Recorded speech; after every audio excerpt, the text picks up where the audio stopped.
Коллеги, спасибо большое. Предлагаю всем, кто уходит, уходить, всем, кто заходит, заходить.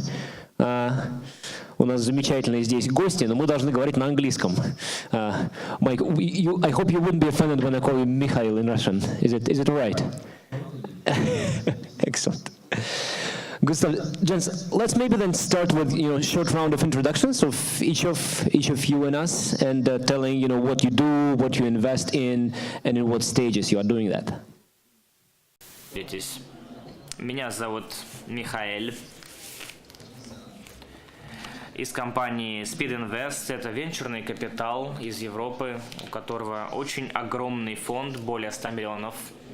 И очень здорово, что объявить о том, что мы теперь находимся на рынке России и СНГ. Это очень здорово. Это огромный шаг для всех, для нас. Может быть, маленький для России, но очень большой шаг для нас. Мы находимся здесь, и мы здесь хотели создать небольшую команду. Здесь у нас есть Лена Кольцова, которая в этой команде работает, она на первом ряду. И, как я уже сказал, у нас собирается такая небольшая команда, которая будет заниматься стартапами в России и СНГ на их ранних этапах. Больше всего нас интересует Deep Tech и некоторые другие отрасли. Что касается моего бэкграунда, я был и фаундером, я работал в компании Last.fm, затем я перешел на так называемую темную сторону, где, я так полагаю, остальные тоже находятся, кроме Романа, да? Извините. Yeah, he's even dressed differently then. Да, он даже одет по-другому. Вот это точно на темной стороне, да? Я уверен. Я даже видел фотографии.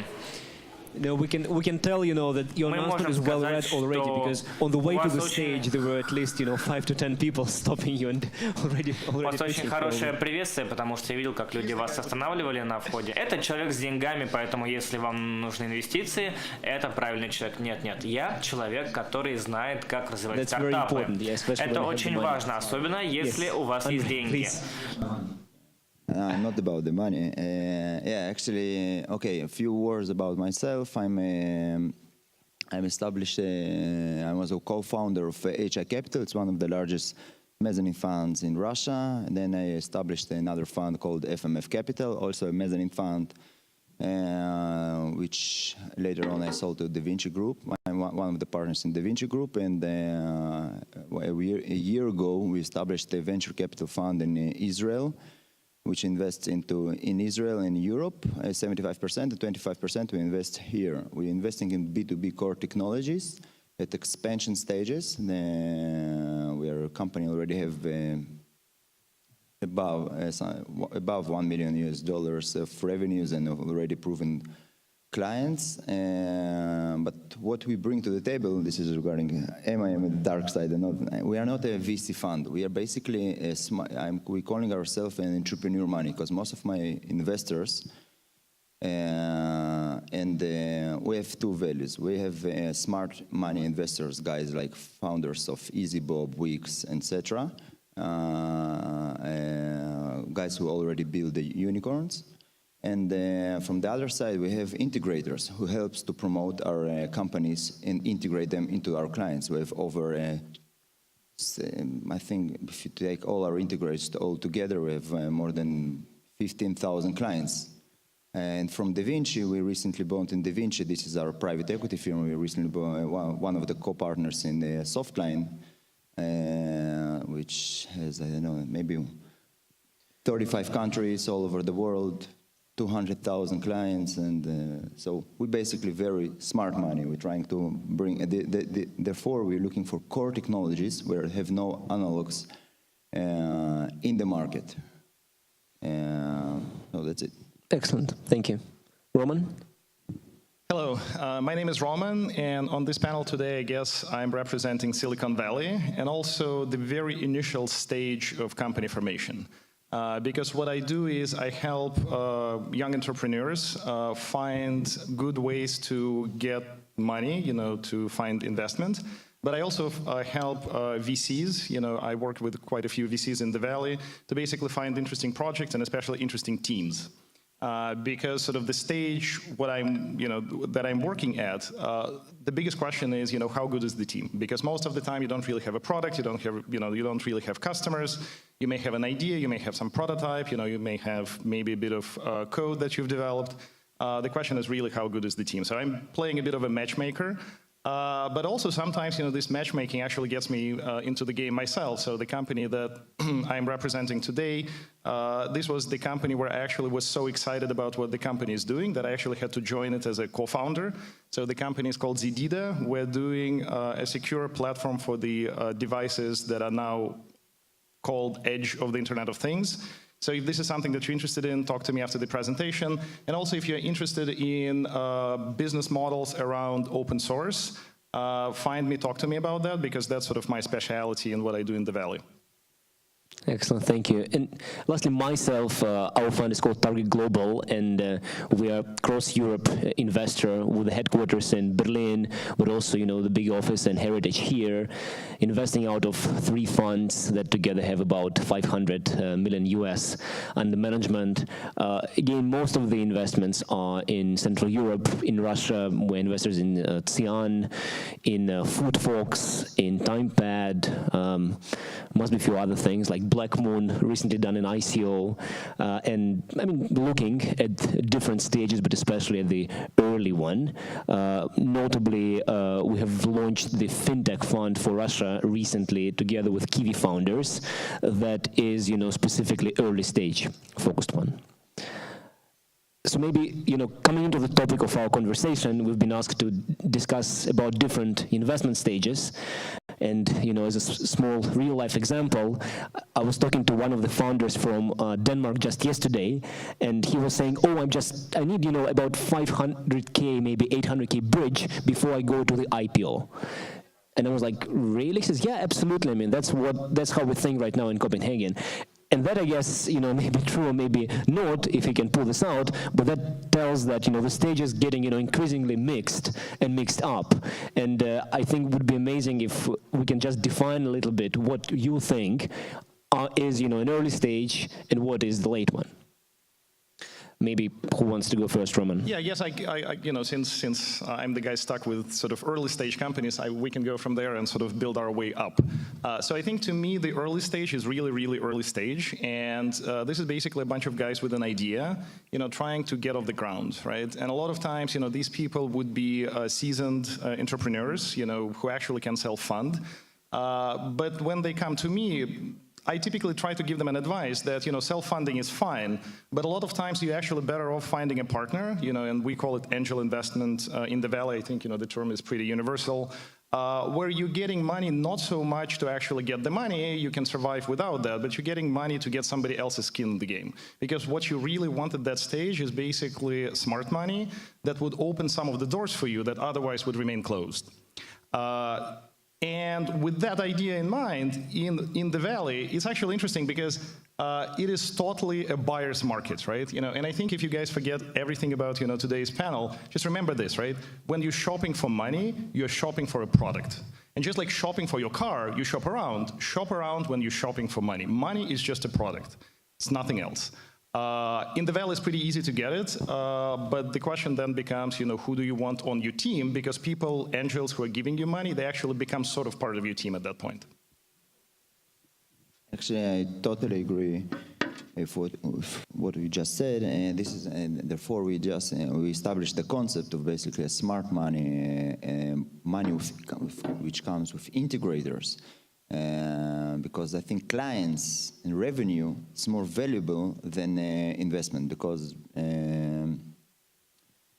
the way I see it, there are 3 stages. I just spoke with the guys before. If the company is good, okay, if it's not a distressed company which is looking and ready to take any money, then it's other story. But if it's a good product, and there is a major demand in the market, and there is a lot of POCs already in the company, because usually a company can get POC. It's not a huge problem to get a POC. If you cannot get a POC, so you're in trouble, yeah. So therefore, if you have many POCs, you have a great product, you have a huge demand for your product, so you probably have very good, it's a good company. And for a good company, there need to be 3 stages. I call it the founder stage, the strategic investor stage, and the institutional investment stage. And the founder stage is usually basically where you need to take somebody who can give the smartest money they can get. And smartest money at this stage is somebody who can teach you and manage and to tell you what to do and how to do. It's basically somebody who already done it. It's like an ICO. Everybody's looking for the teams who already made the ICO, okay, like Black Moon, okay? So the same goes here. If somebody who already made this path, find him and and ask him to be one of your investors, and even give him the best price that you can give. Then there is a strategic. It's somebody an investor, somebody like us, okay, or Accenture Capital, or some smart bank, or some platform who can give you many clients. And the third stage is basically the classical capital, institutional VC, big stage. So when I'm saying I love to sell to be chosen. Okay, I'm not the choice. It's like in the show The Voice. Okay, that after everybody has turned a turn, I want him to choose me.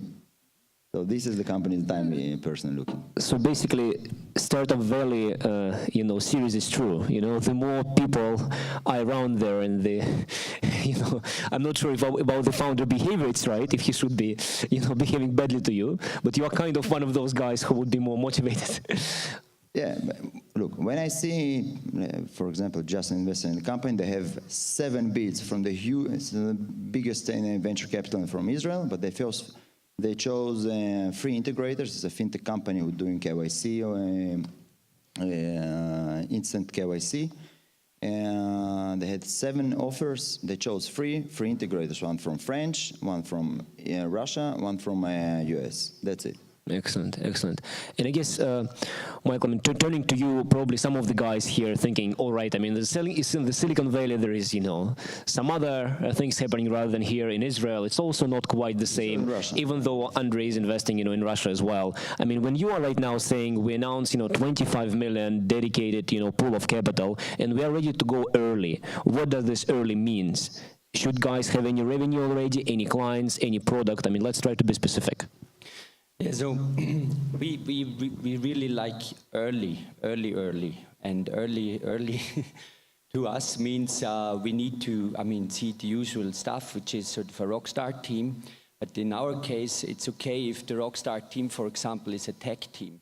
There's no, for example, business. There's no marketing guy with them yet. It would be great if there is, but we're prepared to look at these teams and really look at sort of the core concept, at the technology. Is it the contribution to where we are currently? Where does it fit in the ecosystem? Is it, for example, does it have potential to be an infrastructure play of how whatever blockchain develops in future, or AI develops into the future? So we have this thesis, actually, how the world will look like, and then we look at this piece of technology and sort of the team around it and say this has potential or not. But basically, we go in really early and then work with these founders and bring them up to a level where they are actually at the seed stage level.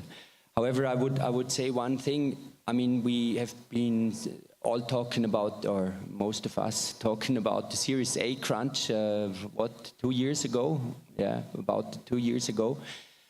Which actually hit the US much harder than it did Europe. And interestingly, I think Russia actually has the opposite problem. It has the opposite of a Series A crunch. There's there's enough money here to go into late stage investment, but there's no money here to go in seed stage. That's why we think there's a market for us here right now. But on a global level, you shouldn't be naive about this, because what it actually means to get the Series A round, you have to prove significant traction, you have to have revenues, you have to have something. And to get from, a tech team up to Series A ready, that is a very, very long stretch. It's going to be a hard journey. And actually what you just said about that journey, being smart about it, is all that counts. You need to make sure you have the right talent, the right know-how, and you know, prepare yourself to go through this over a couple of actually investment rounds. So if you start, you know, with a high valuation, that is actually totally counterproductive. Clearly, and let's try to build on this point maybe just in a second, because I have to say what you are saying right now is very much, you know, a European view of, you know, getting early, team and product is just enough. But, you know, what we would find here at the market that many, you know, even professional VCs would say, okay, but I mean, I want, you know, early revenue. If it is a B2C company specifically, some of the less, you know, smart investors would say, what do you mean you don't have profit at this stage? And I think that's something, you know, people in this room, you know, hear very often. So maybe we can elaborate a little bit on the, I mean, let's not call it pitfalls of the market, but some, you know, more specific advice that we can give to the early stage companies in Russia, how to get their head around this difficult fundraising process. Yeah, so what we see a lot if we invest in these early teams is it's gonna, we do an investment, whatever, the valuation might be whatever, 2 million, let's say, and we invest whatever, 200K. But honestly, and we don't tell this to anyone, but the publicity. in this closed group, yeah, we can share. This closed room, yeah, is we are prepared and we know pretty much, you know, probably they will need another bridge round, maybe even 2 bridge rounds. Bridge rounds are the new sort of thing now, yeah. And in order that you're able to do bridge rounds, which aren't just, you know, okay, actually, guys, you're fucked now, you need more money, which means we give you sort of less of a valuation, it makes much more sense to actually increase the valuation just a bit, and then go into Series A. But in order, so, you know, we as a VC and other VCs are able to do that, you need to start at the lower level. So, and I know it sounds stupid, especially hearing that from a VC, and I remember when I was on the other side of the table as a founder, and the VC said to me, oh, you know, don't go for a too high valuation. I was like, what the fuck, of course I go for a high valuation. That's what I'm here for.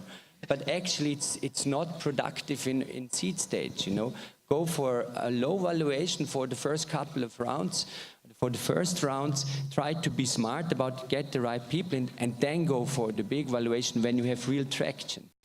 So in Russia specifically, we saw a couple of deals where they got private angels on board at an early stage.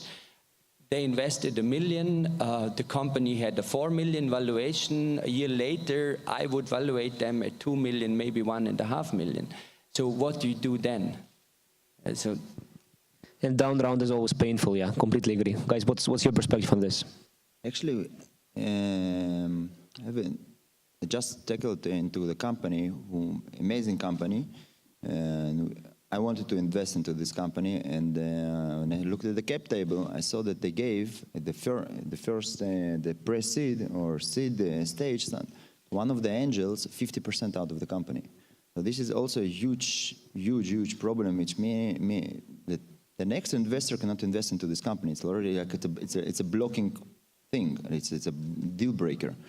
So we need now to buy out and to settle down, to buy out this first angel who entered the money. Because for him it's also very bad, because nobody will invest into this company later on, because we don't want to dilute the founder. And so one of the advices which I can give, raise small portions of money, only what you need. Don't extra money in the company. It's a bad thing. It's, first of all, it's make you waste money.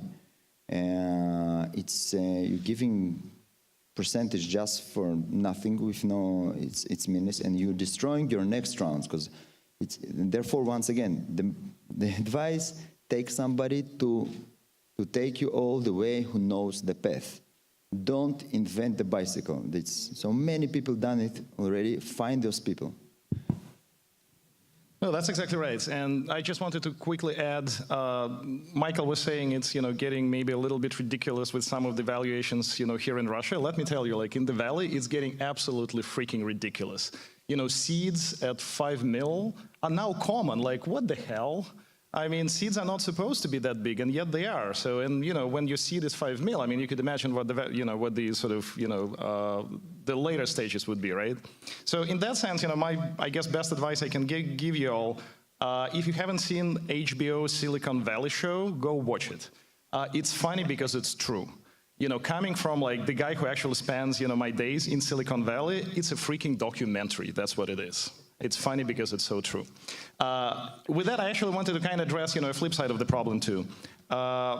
It's interesting dynamics because what I see a lot of times is I see funds who would like to join at a later stage because they feel that it's safer for them, and especially funds coming from let's say Russia or any other geo outside of Silicon Valley. And then there's this interesting dynamics kicks in, right? If you're not there to actually play the early round, you're not invited for the later round. So they kind of end up in this really tricky situation where they would love to join, but they're now not being invited to. So if you, again, on the flip side, if you're not one of the entrepreneurs, but actually one of the fund managers, actually try to figure out a thesis about early investment. Because again, the interesting ones will be slipping away unless you actually start playing the game early. Thank you. That's extremely helpful, and I guess one of the outcomes, or one of the conclusions we can make is that there is a lot of a difference between taking one investor from the other one, and really the change in the valuation of 20, 30, and even 50% is maybe not enough to compensate for the bad investor, and could be not enough premium for the good one. And at the end of the day, I mean, any funding round is just it's part of the journey. It's not the end point, right? The end point is where you exit the company, and everything that happens in between is probably less relevant. I guess on the late stage side of things, we a little bit alluded to that and started ditching a bit, I would say, some of the people who are doing only this. But maybe for the benefit of the founders in the room, when, in your view, is the late stage starting, and how would you go to strategize if you are one of those companies who feels like you are approaching this stage? Would you wait for longer before raising a lot of money? Would you start earlier? How would you think about it? Please go ahead. I'll try to take a stab at it. So to me, when you get from seed to A, this is basically where you have to prove traction with the customers, right? When you're starting to raise A, you basically have to have at least a few customers, and essentially you need to prove that your business model is working out, reasonably well, right? When you're getting to B, this is when you're actually trying to scale the business model. When you're trying to prove that what you actually did at A is still working out, and you can get from 2 customers to, let's say, 20 customers, and then the rest is basically the sky is the limit. I mean, you can go in multiple different ways of sort of strategy of the company, and I think you guys are actually much more familiar with those sort of later stages. I think, for me, basically, I think late stage, it's, I'm dividing my 3 categories, but basically when the company have a waiting list of clients and they just need money to make the orders work, that's it, and to tech support. For me, this is the late stage. So from here, and when the mechanism already working, like on the flow, so this is for me the late stage. Where you don't need to put all the machine. There is a clear strategy. There is a client list, and it's also even the company $a few million US. So for me, it's late stage enough to put money inside and bring more clients and to work on the mechanism. Sure, provided they have figured out, the revenue model and everything else. I wonder, you defined this strategic, investor round quite early in the game, even before the financials come in, that I would say would not be, very customary, and especially a lot of people, I think, would be worried, to bring some of the banks who may rather want to acquire their company rather than build it, right? So, you are... It's not a strategic investors. Bank, it's a one client. Okay. Strategic investor is Accenture, who can bring you 10,000 clients, okay? It's an integrator, digital, there are digital integrators today, okay? There are classical integrators like Softline, and there are digital integrators. It's a new type of integrators, clients who build back-end, front-end developers for banks, for e-commerce, for retailers, because most of these companies do this on outsource. They do not do this in-house. They develop all the application, the web, and everything outsourced. And then, so this is the new digital integrators which I'm speaking about. They can bring a lot of clients. And Clearly, I think they can make tremendous value. How do you make sure that your startups are not afraid of this, people, together with yourself even, taking advantage of the situation and acquire the company prematurely? a strategic round, it's something it's been like, before investing, you're putting a business plan to a startup. You're selling your money by putting a business plan of what you're going to do and how many clients you're going to bring them. So this is what we're doing basically. I'm putting a plan, we're putting a budget to this plan, we're putting everything. So we're working with the startup already before investing into the startup. So this is strategic. Not some bank came, put the money and doing nothing. So yeah, we is the one client. And just to quickly add to it, I think the view that's very common in Silicon Valley is that at BNC, you're basically buying sales channel. So that's typically what a strategic investment would be, right? If you have let's say somebody like Dell EMC investing in you, you're essentially buying a sales channel for that money. That's the sort of the way to look at it. It's important to work on the program because if Dell invested into you, and now you need to fight with Dell to ask him, come on, you invested in, come bring me clients, but he's so, Dell is a huge company. They're not focusing on one startup. They have many startups. So in order to see that he's really serious, he has skin in the game already, and he's doing what he said. So I think the best way is to ask them to put a business plan on the table. What are you going to do for us? Excellent. In the limited time we have left, maybe we can have some questions from the room. If anyone wants to ask, can just raise the hand. Okay, so we have someone in the back. The question is, we can give him the mic, or maybe you can just come further here and we give it to you, huh?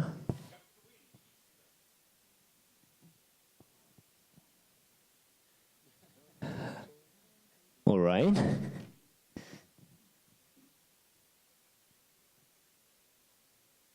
Да, только я не особо говорю по-английски, я говорю по-русски. Вопрос такой. На самом деле здесь аудитория в основном это стартапы, если в массе взять, то из той серии, что есть команда, есть продукт, есть какие-то продажи. Вот просто по шагам. Шаг первый, шаг второй, шаг третий. Как с вами взаимодействовать в итоге? Вот даже после сегодняшней встречи. Потому что послушать вас это хорошо, это все замечательно, визитку передать, а дальше что делать? Польза-то какая, чтобы была? Отличный вопрос, Майк. I would translate for your benefit is basically what are the next steps? After we all had these nice conversations, for the guys to approach yourself and get the ball rolling. What the next steps are? If a startup approaches us, well, internally.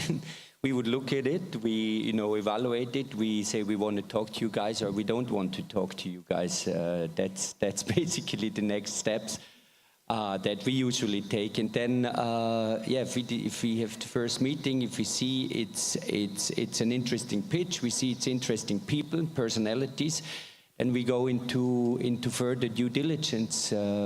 We want to see more of the technology, we get some external experts involved as well, and so on. With Mike, it's relatively simple, just send him the pitch deck. But I guess maybe we can answer a bit broader, like with investors in general, right? How you would go about it if, as the gentleman said, you have, the team, the product, and some early sales. So let me maybe be a bit of a contrarian, on this panel. I don't need your pitch deck. I don't need your business plan, because I don't care about any of those. I care about you actually getting to know me and me getting to know you. And I care about you giving me a demo right on my laptop, because I'm actually I'm a former software engineer, right? And if my time to hello world in your solution, whatever it is that you're doing, is less than 10 minutes, then I'm interested. Perfect. Andrei? I think the answer is simple. We are people with, at the end of the day, if something is interesting, so we are we're giving you an answer back. Just come and meet us, and that's it. I don't know. For me, it's a weird question. The processes are quite standard, so they're like a formal and non-formal way to meet, and that's it. And if the concept is right and we like the company, so let's move forward. I remember when I actually got my first investor for Last FM, at the time Joe Ito, and some people might know him. And at that time in iTunes, you could see who else was in the network. And I saw there was a guy in the building who's called Joe Ito, and he shares his playlist. I went, are you Joe Ito? Yes, you are. Okay, we need to talk. I'm from Last FM. Oh, I heard about Last FM.